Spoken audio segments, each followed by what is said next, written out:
When I look back at the chain of small choices and unexpected moments that led to one of the most meaningful connections of my life, it all started with something I never saw coming.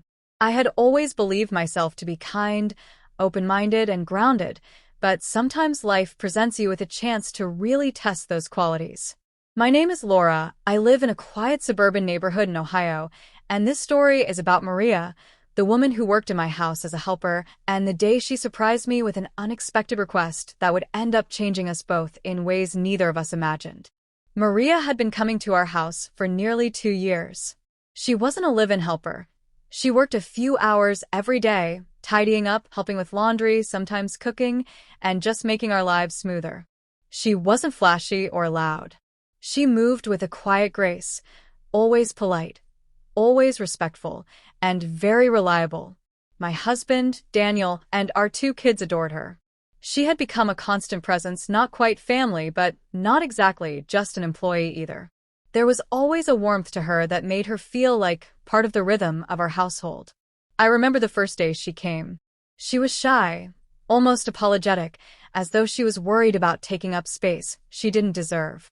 I had smiled and tried to make her comfortable, offering her coffee, asking about her family. She had 2 kids back in her home country, she said, both in school, and she was working here to help them build a better future.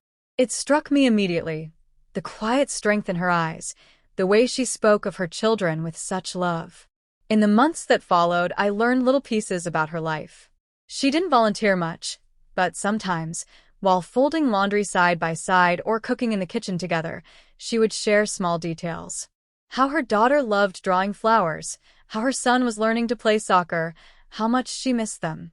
I admired her courage and sacrifice. I couldn't imagine being away from my kids for so long, but she carried it with grace. That day, however, I noticed something different. She was quieter than usual. Normally, she hummed softly while she worked, or at least had a light energy about her.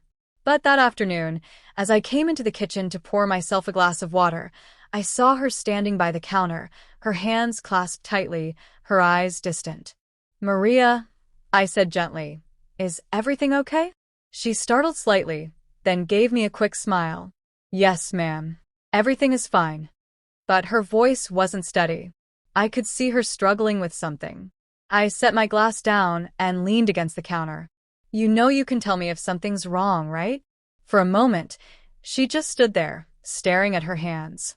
Then, with a small breath, she said, I wanted to ask you something." Her tone was hesitant, like she was afraid the words themselves were too heavy to bring out. "Of course," I said, nodding encouragingly. "What is it?" She looked up then, and I saw the vulnerability in her eyes. Could you help me with something very important?" I didn't know what she was about to say, but in that moment, I could tell it mattered deeply to her. "Of course," I repeated softly. "Tell me." She paused, gathering courage, then whispered, "My daughter, she has a school project. She needs a laptop to do it, but we don't have one. I was wondering if maybe you had an old computer, something I could take for her? Even just for a while." I blinked, stunned at the simplicity of the request. Not money, not a favor for herself, not anything grand, just a laptop for her daughter's schoolwork. Something most of us take for granted. Something sitting and used in the back of our closet, probably gathering dust. The weight of her humility hit me like a wave. She had probably rehearsed this in her mind 100 times, worried about asking, worried I would think less of her.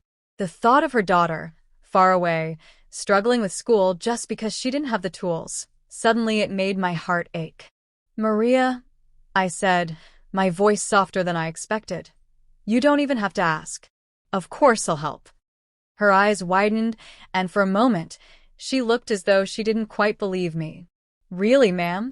"Yes," I said firmly. "We have Daniel's old laptop upstairs. It's not new, but it works perfectly. I'll have him wipe it tonight, and tomorrow it's yours. For your daughter." Her hand flew to her mouth, and her eyes filled with tears. Oh, thank you. You don't know what this means. She's been so worried. She tries so hard, but she was afraid she couldn't finish." I reached over and touched her arm. "You don't need to thank me. Every child deserves the chance to learn. If this helps even a little, I'm glad." She nodded quickly, blinking back tears, whispering her thanks over and over. That night, when Daniel came home, I told him everything. He didn't even hesitate. He smiled, kissed my forehead, and said, "That's the least we can do. Let's make sure it's ready by tomorrow." The next day, when I handed Maria the laptop, neatly tucked into a small bag with a charger, she held it like it was the most precious gift in the world. She kept thanking me, her voice shaking, her eyes shining. But what followed wasn't just about giving her a laptop. It was about what that simple act opened between us. Over the weeks that followed, Maria began to talk to me more openly. She told me about her childhood, about the struggles of being away from her children, about her dreams of one day bringing them here. She wasn't just my house helper anymore. She was a woman, a mother, a friend. And I realized how often we look past people like her, treating them as part of the background of our lives, without pausing to see their humanity, their stories, their sacrifices. That request, so small, so simple, had cracked something open in me. One evening, a few weeks later, Maria came in with a letter in her hand. She was glowing, her smile brighter than I had ever seen. She handed it to me, and with trembling hands, I opened it. It was from her daughter. The letter was written in careful English, thanking me for the laptop, explaining how it had helped her finish her project, how she had gotten top marks because of it, and how she hoped one day to meet me in person. I couldn't stop my tears as I read it. That little girl, miles away, had felt the ripple of one small choice.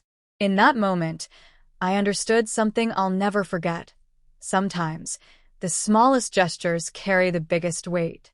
Sometimes, all someone needs is for us to see them, not as a helper, not as an outsider, but as a human being deserving of dignity, respect, and kindness. Maria still works with us today, but more than that, she has become part of our family in a way I never expected. My children call her Aunt Maria. She comes to family dinners. On Christmas, we exchange gifts, not because it's expected, but because we genuinely want to. And every time I see her smile, I'm reminded of that day in the kitchen when she found the courage to ask, and I found the grace to say yes. What followed wasn't just about a laptop. It was about two women from different worlds finding common ground in the language of love, respect, and humanity. And that is something I will carry with me always.